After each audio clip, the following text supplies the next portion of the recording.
هريرة رضي الله تعالى عنه قال: كان رسول الله صلى الله عليه وسلم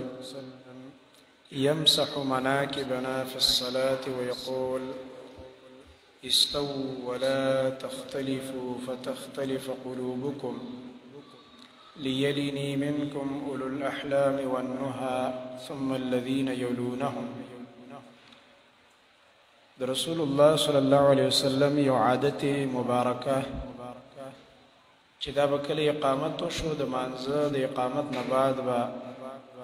نبی کریم صلی الله علیه وسلم د ملګرو صفونه برابرول او په صفونو کې به د هغوی اوږې او خپې دا به برابرولي. صحابه کرام رضی الله عنهم فرمایي بل حدیث کې راځي چې اول به رسول الله صلی الله علیه وسلم عادت داو چې اقامت به وشو ډایرک به الله اکبر نه کوو، مونځ به نه شروع کوو، زموږ صفونه به یې سیده کول. تر دې پورې چې دا به یې بده ګڼله چې یو ملګري به په دې صف کې دا سینه بار رایستلې وه، نو په دې باندې به خپل صف خراب کړی و. د الله نبي به هغه ته ویلې چې لږ ته دننه شه، دومره د صف خیال به نبي علیه الصلاة والسلام ساتلو. او زموږ دا صفونه به یې داسې سیده کول لکه غشې چې سړی سیده کوي، لکه تا ویل په دې باندې غشې سیده کیدی شي. نو د رسول الله صلی الله علیه وسلم عادت مبارک دا و چې کان رسول الله صلی الله علیه وسلم یمسح مناکبنا فی الصلاة، زمونږ د اوږې به یې مسح کولې، په مانځه کې من اوږې به یې راله برابرولې چې یو ملګري اوږه د بل نه مخکې یا وروسته نه وي. او دغه رنګه د خپې چې دي دا هم په حدیث د بخاري کې راځي. انس رضی الله عنه حدیث هم پکې دی او په دې کې د نعمان بن بشیر رضی الله عنه حدیث هم دی چې په مونږ کې به هر ملګري د بل ملګري د قدم سره قدم او دغه رنګه د ګیټۍ سره ګیټۍ برابروله د خپو. او دا هغه مسله ده چې اوس هېڅوک خیال نه ساتي. څوک چې صف کې څنګه ودرېده قرآني جاړ به ولاړي، که څوک مخکې ولاړو که څوک وروسته ولاړو. او حال دا دی چې په صف کې دا جوختېدل دا د مونځ د اقامت نه دی. رسول الله صلی الله علیه وسلم فرمایلي چې تاسو د صفونه برابروئ فإن اقامة الصفوف من اتمام الصلاة. او بل روایت کې راځي ومن اقامة الصلاة، من اقامة الصلاة راځي بل حدیث کې. ستاسو د صفونو برابرېدل چې دي د مونځ د اقامت او د مونځ د پوروالي نه دي. معنا دا د دې نه بغیر مونځ نه پوره کېږي، ستاسو مونځ هم خراب دی، ناقص. نو په صف کې چې کله خپه جوخته شي، اوږه برابر شي، نو صف ورسره سیده شي او برابر شي. اوس دا پټې دي که نه، په دې باندې سړی پونده راولي او پوندې جوختې شي، بس په خپله صف برابر شي. ځکه دا پنډۍ چې ده په دې پونده باندې د پاسه ولاړ دی. نو که د چا خپه وړی او که لوی خو چې بس پوندې برابره شوله، خپله پنډۍ برابرې شولې، سیده شولې. او ډېر خلک داسې دي چې هغه د صف د اولنۍ مسله د مونځ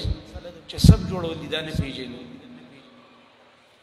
په دې صف کې چې د امام پسې چې کوم کسان ولاړ دي او د امام نه خوا کوم صف دی او دې خوا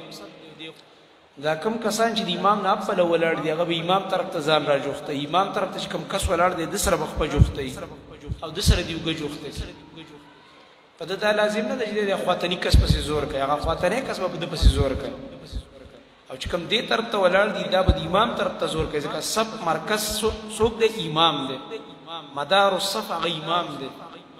دا دې طرف ته چې کوم کسان دي دا به د امام طرف ته ملګري سره جوختېږي. او دا هم بیا غلطه ده چې بعضې ملګري په دې خطایۍ کې واقع کېږي چې دا خواتنی کس ورته خپه نه را جوختېدی، دا خپه سم ور کولا وکړي. دا کولا ودرېدل هم صحیح نه، د خپلو اوږو په مقدار به برابر ودرېږي، د خپل اوږو په مقدار. ځکه چې کله تا خپه د خپل اوږو د مقدار نه کولا وکړه نو اوږه جدا شوله، بیا خو اوږه نه جوختېږي. اوږه به هله جوختېږي چې خپه او اوږه به په یو مقدار باندې برابر کولا وي. او داسې به هم نه کوي لکه دا بعضې ملګري به داسې ولاړي لکه داسې به د خپې را جوختې کړي، دغه به ولاړي مزوب به د ځان نه جوړ کړی، دا به هم نه کوي. سم صحیح ودرېږه برابر کړه. هغه خو ملګری تا ته خپه نه شي را جوختولی دی د لاس، اوږې جوخته شو خپې نه جوخته کېږي، ځکه تا خپې ډېرې زیاتې تنګې کړې دي. برابر ودرېږه، د خپلو اوږو په مقدار ته هم ودرېږه هغه به مدرګي نو د هر انسان وږي او خپې د خپل خپل ځای ته ورسېږي. رسول الله صلی الله علیه وسلم به دې ډېر اهتمام کوو، د صف اهتمام دا به زیات کوو. او رسول الله صلی الله علیه وسلم به تر هغه پورې منځ نه شروع کوو څو پورې به چې صفونه نو برابر کړي. او دی فرمایلي چې دا کم کسان چې دیو بل نه جدا شي او په صف کې خالی ځای پرېږدي، ځکه نبی علیه السلام به دا فرمایل چې وسد الخلل، خالی ځای نه بند کړي. په دې خالی ځای کې شیطان د چیلی بچی په شکل کې راننوځي. ګوره دا د دوه کسانو مینس کې خالی ځای یاد کړی دی. بعضې خلک چې په دې حدیث عمل نه کوي، په حدیث پورې ټوقې کوي. دا قانون دی چې د چا مزاج هم د حدیث سره برابر نه و، د تقلید د وجې نه، د خپل مذهب او د مسلک د وجې نه الله به د خولې نه داسې خبرې راوباسي چې په زړه کې کوم ګند پروت دی د حدیث سره دشمني، هغه به د په دې خوله راوځي، ټوقې به کوي په حدیث. لکه بعضې مولیان بدعتیان به تاسو ګورئ، هغه به دا خندا کوي په دې حدیث پورې چې چې ته وې چې دا شیطان د چیلی بچ په شکل کې راتېرېږي، نو دا ته چې ودرېدلې کلاو نو ولې د دوه په منځ کې نشي راتېرېدلی. دا اوس د نبي علیه السلام حدیث پورې خندا شو. ما پورې دې ونه خندل، دا د پیغمبر حدیث پورې وخاندل، ځکه چې نبي علیه السلام دا ځای نه و یاد کړی، دا تا چې کوم ځای پورې ټوکې وکړې. نبی علیه السلام د دوو کسانو منځ والا ځای یاد کړی دی چې د دوو کسانو منځ کې کومه فاصله ده، په دې ځای کې شیطان راننوځي. او تا چې دې جدا هغه ځای یاد کړه چې هغه نبی علیه السلام نه دی یاد کړی، دا ته ټوقې کې ګپ لګې او دا ګپ دې په دین پورې ولګو او د دې به ته باقاعده قیامت کې جواب ورکړې. او دا خو ټولو علماو دا مسله لیکلي چې چا به یو حدیث پورې یا د نبی علیه السلام سنت پورې ټوقې وکړلې، ایمان ته کډه وکړله. الله اکبر، دا ډېره سخته خبره ده، داسې وړه خبره نه وه. مولوي صاحب چې ته د ضد د لاسه په منبر کېناستې یا په سټیج ولاړ یو بړز دیوال او یو شی دی ویلو، د دې به ته جواب ورکړې او کیدای شي تا نه ایمان کډه کړی، ایمان تا نه رخصت شوی به دې وخت. هسې به خلکو ته مولوي صاحب ښکاري او هسې منځ کې به داسې یو شی چې هغه ایمان به هم در کې درک نه لګېږي، سړی وګوري په دوربین باندې پکې به نه ښکاري. الله اکبر، دا خطرناکې خبرې. ولې په حدیث پورې ګپ لګې، ولې حدیث پورې ټوقې کې؟ صحابه کرام رضی الله عنهم په دې غوسه کېدل. نعمان ابن بشیر رضی الله عنه د یو کس سره خپه جوخته کړله، هغه ته خپه راښکله او داسې دانګ شانې ووالو، هغه ورته په قار شو، دا څه دغه په شان ته دانګونه وې، د صحرایي خرو په شان ته دې ودنګل. په قار شو صحابي، ما تاله خپه دروړه، دا خو د نبي علیه السلام طریقه ده که نه چې په صف کې به جوختو درېږو، تا باندې دومره بده ولګېده. او اوس هم هغه خلک چې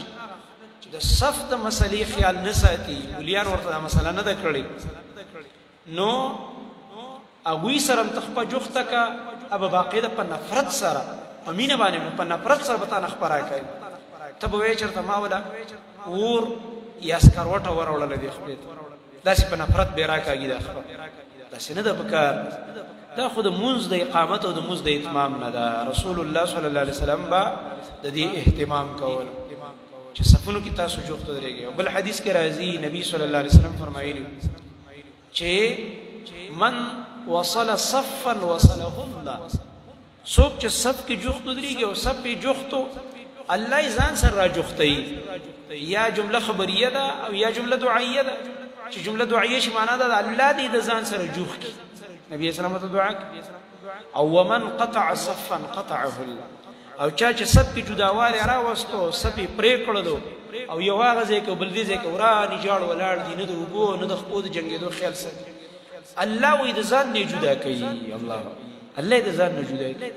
نو دې ډېر خیال ساتل پکار. دا د فرقې او دغه مسله هم نه ده. ګوره د امام ابو حنیفه رحمت الله علیه، د امام صاحب مذهب کې هم دا نشته.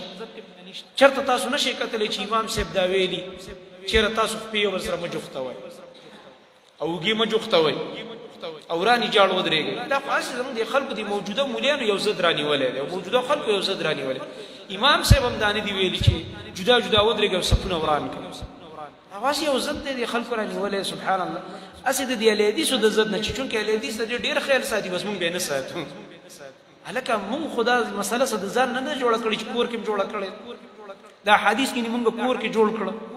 دا خو د نبی صلی الله علیه وسلم حدیث دي او د 1500 کالو مخکنی عمل دی چې دا را نقل شوی دی او تر زموږ ورځې پورې را رسېدلی او په دغه احادیثو کتابونو کې موجود دی چې دا ستاسو مخې ته هم پراته دي خیر دی لږې کولاو که په دغه کتابونو کې هم دا حدیث شته نو په دې بنا باندې د دې احادیثو ډېر زیات خیال ساتل پکار دی او ډېر اهتمام دې کې ماته یو قصه را یاده شو دا تیر نه بل وړي کې مونږ تللي وو ډېر اسماعیل خان ته نو هلته پروګرام و جلسه وه جلسې نه بعد مونږ ماسپښتن ډوډۍ ته ناست وو یو مولوي صاحب نو ما داسې فکر وکړلو دا پټکۍ او هغه انداز یې داسې و چې ما ویل دا څوک حنفي مولوي صاحب به راغلی څوک دیوبندي به دا مولوي صاحب نو بیا ملګرو ما سره تعارف وکړو چې یاره دا مولوي صاحب چې کوم دی دا اهل حدیث شوی الحمدلله زموږ پروګرام ته راغی نو خامخا د هر چا د لیدیس کېدو یو وجه څوک په پټو سترګو نه لیدیس کېږي تحقیق یې کړی څه مطالعه کړي نو ما ته تپوس کوم مولوي صاحب ته څنګه لیدیس شوی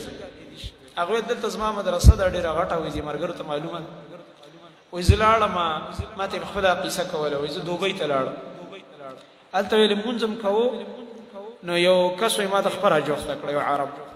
وایي ما ته په دغه باندې دا خپره دې خوا کړه ځکه چې مونږ خو دې شي عادت نه نو هغه ډېره نرمي ما سره وکړله هېڅ یې ونه ویلې بس چې مونځ ختم شو ما ته ویلې چې دا خبره چې دا خو په حدیث کې راغلی ده ما ورته چې کوم حدیث کې راغلی ده دا قانون یاد کړه څوک چې په کوم حدیث عمل نه کوي الله یې تیر کړي کوم مولا چې په یو حدیث عمل نه کوي دنه به یې یېرم شي دا علم ته الله واقع نو ما ته ویل دا خو په بخاري کې هم شته په نورو کې هم شته وایي زه کور ته د ځان سره بوتلم هغه عرب وایي بخاري کولاو وایي ما ته ویل چې دا مسله وګوره کتاب الصلاه کې هغه باب یې راته وښودو چې نبی علیه الصلاة والسلام به زموږ صفونه جوړول او په موږ کې به هر ملګري د خپې سره خپه او د اوږې سره اوږه ولګوله تر دې پورې چې کعب به د کعب ګیټۍ سره به ګیټۍ ولګېده او قدم به قدم سره ولګېده نو ما ورته وویل چې د خپل دغه نه وایي زما دومره دا ذهن بند شه چې هغه دغه نیولی وم هغه عزت غوندې نیولی وم ما ورته دا ستاسو د عربو ملکونو کې خپل بخاري هم چاپ کړی دی زه دا بخاري دا سره نشم منلی زه چې پاکستان ته لاړ شم او په کوم بخاري کې ما سبق ویلی دی د خپل استاذ نه چې هغې کې ونو بیا زه اله منم وایي هغه ما ته په خندا شو راته ویل چې د الله بنده بخاري خو په ټوله دنیا کې هم دغه یو صحیح بخاري دی دې کې اوس لا موږ کوم بل جوړ کړو استاد پاکستان کې لا بل وایي ما ته چې زه صحیح دی ته لاړ شم چې زه څنګه پاکستان ته راورسېدم چې هغه خپل کور کې مې کوم صحیح بخاري پروت او ما د استاذ نه مې سبق ویلی چې هغه باب مې کولاو خو دغه شان صفا الفاظ موجود دي زما مخې وایي حیران درېان شو بیا مو توبه مې ایستله چې هسې بې ځای بحث مې هم وکړلو او هغې نه بعد بیا په نورو مسایلو کې مې تحقیق وکړو نو بس الله پاک اهل حدیث کړم ناسې زه دا وایم چې څوک په یو حدیث عمل نه کوي هغه ته الله د دې علم نه مرله وباسي نو په دې حدیثو عمل پکار دی د عمل لپاره ډېر ملګري موږ ګورو په صف کې وران ولاړ یو وخت په مخکې یو یې وروستی نه دې ته وګوره لاندې خپو ته وګوره خپلې جفتې که صحیح ودرېږه په صحیح اهتمام باندې ورسول الله صلی الله علیه وسلم به زموږ اوږې مږلې په مانځه کې ویقولو راته به فرمایل استووا ولا تختلفوا برابر شئ ملګرو د یو بل سره اختلاف مه کوئ منه جدا جدا کېږئ مه فتختلف قلوبکم که نه الله به زړونو کې اختلاف پیدا کړي ګوره په صف کې د جدا کېدو سزا دا شوه چې نبي علیه السلام فرمایي الله به په زړونو کې یو بل څه خفګانونه او دشمنۍ نه واچي زړونه به مختلف شي که په صفونو کې اختلاف راوست معلومه شو چې په صف کې جوختېدل دا د مینې محبت سبب ګرځي او بیا یې وفرمایل لیلینی منکم اولو الاحلام والنها خامخا دې رانږدې شي ما ته په تاسو کې هغه کسان چې هغه سمجداره بالغ کسان دي او عقلمن خلک دي مطلب دا دی په اول صف کې امام پسې څوک دی ودرېږي نبي علیه السلام فرمایل په ما پسې دي عقلمند او هوښیار خلک ودرېږي مانه کوم چې علم والا دي پوی والا دي د دې فایده صحیح او ثم الذين يلونهم بیا هغه خلک چې دوی پسې دي او هوښیارتوب او په عقل او په علم بیا دې هغه ورسره نږدې ودرېږي دې نه معلومه شوه چې امام پسې شاته چې کوم نږدې کسان ودرېږي جفت دلته پکار دی چې پوهه کس ودرېږي عالم وي قاري صاحب وي د دې فایده څه ده فایده دا ده چې نبی علیه السلام دا خبره ذکر کوي که چېرته د امام خطا شي نو ابوله فتح ورکړي ځکه چې ته داسې کس دې ودرولو چې هغه ته قرآن یاد نه دی او دلته امام خطا شو ته څه شی وې اوس تا ته قرآن نه دی یاد او قاری سے په هغه ځای کې ولاړ دی په هغه ځای کې ولاړ نو که چېرته صف جوړېږي نو دلته د کسان لږ شاته وګوري که کوم قاري صاحب یا ته دلته ودرېږه ادي را مخکې کې دی ځای دا دغه حق دی نبي علیه السلام فرمایي دلته د پوهه خلکو دی دغه رنګه که چېرته امام خو انسان څه مسله ورته پیښه شوه یو ده یا یې اودس نه و او دته رایاد شو لکه زما خو اودس نه و دی به د مانځه نه وځي بیا اودس لمونځ خو چاته نه شي کولی خو چې کوم کسان ورپسې ولاړ دي دي مونځ شوی دی ځکه عمر رضی الله تعالی عنه په داسې حالت کې چې جنابت کې پوره مونځ یې ورکړو ملګرو ته ستاسو مونځ وشو زه به بېرته خپل مونځ راګرځوم لاړې غسل یې خپل مونځ یې راوګرځوم نو که چېرته امام بالفرض یا مخکې نه ورته پته نه وه دی بیا اودس او یا په دغه وخت کې بیا اودس چې وځي یا یو دم انسان دی درد پرې راغی داسې تکلیف پرې راغی چې نور مونځ نشي کولی او د مجبورۍ د لاسه دی مونځ ماتوي نو دغه کس چې دا پویه شاته ولاړ دی به زر رامخکې شي باقي مونځ به هغه وکړي دغه ځای نه به یې کوي چې کوم ځای کې امام پرېښی دی سر نه به یې نه کوي دغه رنګه عمر رضی الله عنه د سهار په مانځه ولاړ په جمع باندې او هغه ایراني ظالم راغی دا ایران اوس هم د اسلام دشمن ملک دی دا ایرانیان د اسلام سخت دشمنان دي که هغه د خپل نیکونو هغه د مجوسو خوی پکې دی او بل د روافضو کې هغه د خپل نیکه خوی دی هغه یهودي چې کوم ابن سبا صحابو سره دشمني نو دا یو ایرانی و مجوسی او د مغیره ابن شعبه رضی الله عنه غلامو ابو لولو فیروز ابو لولو دا ظالم را ولګي د دوه طرفیزه خنجر تیار کړو او په هغې باندې زار پورې کړه او په عمر رضی الله عنه باندې د سار په مانځه کې حمله وکړه ځکه سار مونځ به صحابو وختي کو تیاره وه چا ته پته نه وه دی راننوتی او پټ جومان او په دې سپغز کې ووالو عمر فاروق رضی الله تعالی او په دې دوران کې یو دم قرائت صحابوی بند شو مونږ ته نوره پته ونه لګېده شاته صفونه کې قرائت بند شو عمر رضی الله عنه چې راپرېوت شاته څوک ولاړو یو مشر صحابي عبدالرحمن بن عوف رضی الله عنه هغه فورا جمع ته رامخکې شو او جمع یې څنګه ورکړله مختصر یې ورکړله سهار مونځ خو اوږدي دا مسله مې یاده که بعضې ملګري په دې نه پوهېږي په دې مصلحتونه چار وختې به اوږد مونځ نه کوې چې ته خپلې تقوا باندې شاته خلک تنګې د امامتۍ مونځ به درمیانه کې ځکه دې کې بیماران ولاړ دي دې کې به داسې خلک ولاړ دي اپریشنې به یې کړي اوس ما سره په صف کې جفت دوه کسان په ناست دی مونځ شاته امام ته خو پته نه لګي شاته هر قسم خلک نو داسې مونځ به هم نه کوې چې هسې ترپه کې وې ځان ته خلاص لکه د عام مولینې چې کوي خو داسې به هم نه کوې چې بس ته بس ور پرېوځې په سجده او په رکوع باندې او به دومره اوږده کړي چې خلک تنګ کړي یا بیماران یې هغوی ته تکلیف جوړ کړي ځکه رسول الله صلی الله علیه وسلم فرمایي د امامتۍ مونځ درمیانه وکئ او چې ځان له مونځ کوئ نو څومره چې د خوښې اوږدې کا قرائت هم اوږد کا او دا رکوع هم اوږده کا او سجده هم اوږده که ځان لیاسم په بل دې بوج نشته دی نو عبدالرحمن بن عوف رضی الله عنه چې کله را مخکې شم چونکې هلته یې وکته چې واقع وشوه عمر رضی الله عنه راپرېوت نو مونځ یې مختصر وکړو یو وخت کې دا هوښیارتوب دی زر یې سلام وګرځو چې دې سړي غم پکار دی امیرالمؤمنین والی شو وروسته بیا صحابو ته پته ولګېده چې عمر فاروق رضی الله تعالی عنه هغه وهلی شوی دی بیا هغه وروسته قصه تاسو ته معلومه ده بندوبست یې وکړه نو غرض دا دی چې امام پسې نبي علیه السلام چې فرمایي په ما پسې د هوښیار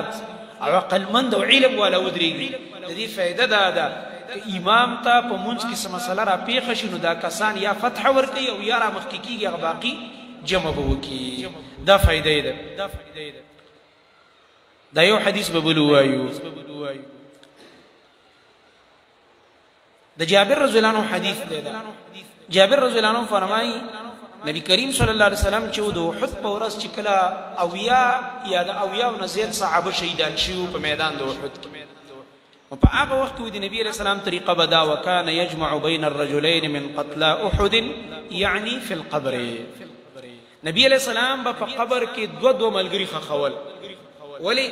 ځکه ځمکه کلکه وه د قبرونو کنستل هم ګران و او چې کوم ملګري پاتې شوي و زخمیانو دومره خدمت یې نشو کولی او شهیدان زیات نو په یو قبر کې دوه ملګري به دفن کول رسول الله صلی الله علیه وسلم نو په دې کې به چې کله دوه ملګري راوړلی شو دې دپاره چې دې قبر کې موږ ښخ رامخکې به یې کړه شهیدانو نه دوه کسان نو ثم یقول بیا به نبي علیه السلام تپوس وکړو به یې فرمایل ایهما اکثر اخذا للقرآن په دې دواړو مرګورو کې قرآن چاته ډېر یاد وګوره نبي علیه السلام په ژوند کې هم د قرآن د قاریانو د علماو قدر کړی دی او پس د مرګ نه یې قدر کړی شهیدان شوي دي خو په دې یو قبر کې چې خخی نبی علیه السلام تپوس د دواړو باره کې کوي چې دې دواړو کې زیات قرآن چاته یاد نو صحابه کرام فرمایي جابر رضی الله عنه فاذا اشیر له الى احدهما قدمه في اللحد چې کله به نبی علیه السلام ته اشاره وکړه شو په دې دواړو کسانو کې یو طرف ته چې دا کس چې دې ملګري ته قرآن ډېر یاد دی نو ویل به دې را مخکې کوي د ده د قدر او احترام ډېر دی دې به موږ لحد ته ور مخکې کړو د ده د قرآن د وجې نه د ده د علم د وجې نه او په هغه زمانه کې به چاته چې قرآن ډېر یاد و نو به یوازې داسې نه وه لکه زموږ د زمانې قاري صاحب صرف قرآن الفاظ ورته یاد نه هغه سره به د قرآن علم د هغې تفسیر هم ډېر یاد د علم د قرآن او د حفظ د قرآن دواړو اهتمام به کېده زموږ زمانه کې صرف حفظ باندې توجه ده او په علم د قرآن باندې توجه نشته تفسیر ورته نه ورځي نور علم د قرآن نه احکام د قرآن ورته نه او حالانکې زه اکثر هغه ملګرو ته چې هغه د قرآن حافظان دي او قاریان دي دوی ته زه دا ډېر نصیحت کوم ځان ته هم کوم اول دوی ته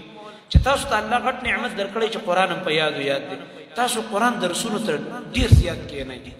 ترجمو ته کښېنئ چې قرآن هماسې په یادو یاد دی تاسو ته ترجمه ډېره ضروري ده تاسو ته د قرآن تفسیر ډېره فایده درکوي ځکه تیار په یادو درته یاد دی نو که ته ترجمه کې کښېنې درس کې کښېنې ستا په مرتبه الله رب العالمین ډېر اوچتوي الله رب العالمین دې زموږ په زړه کې د قرآن سره مینه پیدا کړي اقول قولي هذا واستغفر الله لي ولكم ولسائر المؤمنين